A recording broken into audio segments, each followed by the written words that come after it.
first day I came into the studio, I came into Sifu Chin's class. It was the middle of the day. It was a daytime class.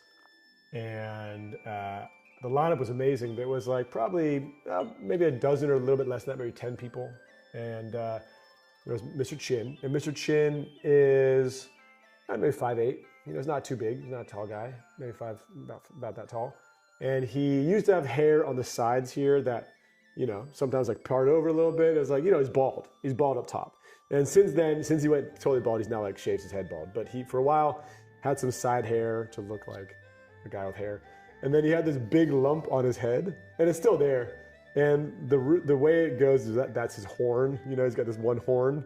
But I think there is some history there. Like I've heard of some stories about it, but I don't know. He has this lump on his head right here. So I come in, and the teacher's standing there.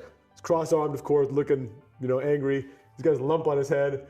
And then he's just very strong looking, And then in the class there was 3 or 4 kind of like Chinese Americans of generic build, like your normal kind of everyday people. And then there were 1 or 2 just like tough looking tattooed Chinese gangster looking kids, from the Sunset. And they're like, probably 24, but like obviously like tough kids.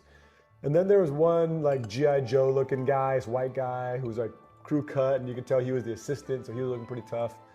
And then there was one guy who, he was an old good friend of mine, Dave Rodriguez. We became good friends for a long time. We trained together daily for years. Just all face tattoos and like crazy. He like removed one of his teeth and had a black tooth put in. His earlobes were this long because they had stretched them out. So what he did is he tied them up like this. So his ears are tied in a knot.